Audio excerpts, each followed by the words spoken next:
नंतरचा जो विजयी मेळावा झालेला होता त्यावेळी ज्या ओपनली सांगण्यात आलेलं होतं एकत्र आलोय एकत्र राहण्यासाठी, तितक्या ओपनली मनसेकडून प्रतिसाद येताना दिसत नाहीये किंवा राज ठाकरे स्पष्टपणे अशा प्रकारचे बोलताना दिसत नाहीये.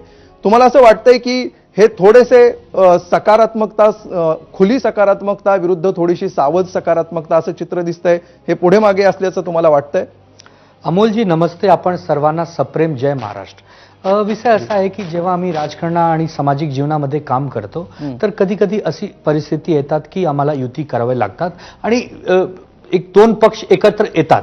पण हे दोन पक्ष एकत्र येणार ह्याच्यामध्ये एक विषय आणखी आहे की दोघं बंधू पण आहेत. एक बंधू आणि दुसरे बंधू 20 वर्षानंतर एक मंचावर आले. ठीक आहे, तो राजकीय मंच नव्हता, तो एक सामाजिक मंच होता, मराठी माणूससाठी होता.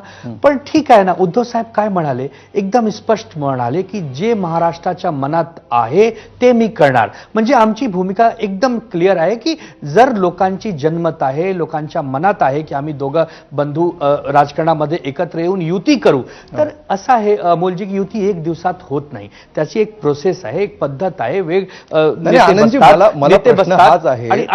माझा प्रश्न मी अजून थोडासा स्पेसिफाय करून तुम्हाला विचारतो. जर शिवसेनेचं हे तत्व आहे 80% समाजकारण आणि 20% राजकारण, तर ज्या सामाजिक प्रश्नांवर जितक्या सहजपणे हे दोघं एकत्र येतात, जो 80%चा भाग आहे, तर त्या 20%च्या राजकारणासाठी एवढी प्रदीर्घ प्रोसेस का होतीये? म्हणजे काय असे नेमके प्रॉब्लेम्स आहेत किंवा असं काय होणं बाकी आहे ज्याच्यामुळे हे अजून क्लिअरली सांगता येत नाहीये? कारण असं आहे की शिवसेना हे खूप मोठा आणि खूप जुना पक्ष आहे. 1966ला निर्माण झालेला पक्ष आहे. महाराष्ट्र नवनिर्माण सेनाला पण एक 20 वर्ष झाले आहेत. पण दोघाही पक्षामध्ये खूप कार्यकर्ते आहेत. खूप लोकांची इच्छा आहे की आम्हाला पण लढायचं आहे, आम्ही पण पुढे येऊ. तर ह्यासाठी विचार करावा लागेल ना की कोण कुठे लढणार, कसा लढणार, ह्याच्यामध्ये वेळ लागतील. असा टीव्हीवर बसून आज युती करणार नाही करणार ह्याचा विषय होत नाही. अमोलजी, तुम्हाला माहिती आहे, तुम्ही खूप अनुभवी पत्रकार आहेत. पण एक महाराष्ट्रात मनात एक विषय तर आहे की दोन ठाकरे बंधू एकत्र आले ना, सगळ्यांना खूप बरा वाटला, सगळ्यांना चांगला वाटला की एक ठाकरे नावाचे जे ब्रँड, जे हिंदू हृदय सम्राट बाळासाहेब ठाकरे साहेबांची इच्छा होती की दोघं बंधू एकत्र यावा. पण ते ठीक आहे, ते कधी होत नव्हता. पण आदरणीय देवेंद्र फडणवीस साहेबांच्या मुळे ते संधी आम्हाला भेटली. पण आज जे राज साहेब म्हणाले की सगळे आपसमध्ये तयारी ठेवा, सगळे आपसमध्ये एकमेवाची भेटी घ्या, काय चुकीच्या ह्याच्यामध्ये? हे राजकारणामध्ये होत असतात ना की तुमचा एक पक्ष आहे, तुम्ही तुमच्या पक्षाच्या कार्यकर्त्यांना संबोधित करतात. ठीक आहे, तुम्ही आता पुन्हा एकदा देवेंद्र फडणवीसांचा उल्लेख केलात म्हणून मला केशव उपाध्यायांकडे जावं लागेल.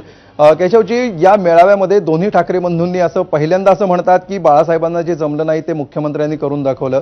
त्यानंतर नुकत्याच झालेल्या सभेमध्ये राज ठाकरेंनी स्क्रिप्ट रायटर फडणवीस नाहीयेत हे त्यांना जाहीरपणे स्पष्ट करावं लागलं, जरी ते कारणीभूत असते तरी सुद्धा. भाजप कसं पाहतंय याकडे? म्हणजे भाजपसाठी सध्या विन विन सिच्युएशन आहे अशी परिस्थिती आहे, त्यामुळे दोन्ही प्रकारच्या रिएक्शन्स येत आहेत आणि या दोन्ही रिएक्शन्सना तुम्ही कशा प्रकारे घेताय? सगळ्यात पहिल्यांदा पहिली गोष्ट असं आहे की मी यापूर्वी अनेक वेळा सांगितलं आणि आज पुन्हा एकदा सांगतो की दोन भाऊ एकत्र येत असतील तर त्यांचा पारिवारिक प्रश्न आहे, त्यांनी एकत्र यावं. महाराष्ट्रातल्या सगळ्या जनतेला किंवा एकूण आपली संस्कृती आहे, जर एखादं कुटुंब एकत्र येत असेल तर त्या सगळ्यांना आनंद होतो. तसं दोन भावाचं एकत्र येण्याचा आनंद सगळ्यांना आहे, तसं आम्हाला येतात. काय त्यात दुःख वागण्याचं, त्यात वेगळं काही वाटण्याचा प्रश्न येत नाही. कुटुंब जर एकत्र येत असेल तर त्यांना शुभेच्छा, ते शुभेच्छा देण्याचं काम नक्की असेल. प्रश्न असा आहे की त्यांची राजकीय युती होणार की नाही. आता इथे अजून म्हणजे उद्धव ठाकरे वारंवार सांगतायत, त्यांनी परवा मुलाखतीत सांगितलं, त्याच्यापूर्वी सांगितलं युती होणार, अमुक तमुक तमुक. त्याच वेळी राज ठाकरे मात्र एकदम काही सावधची भूमिका घेत आहेत. राजकीय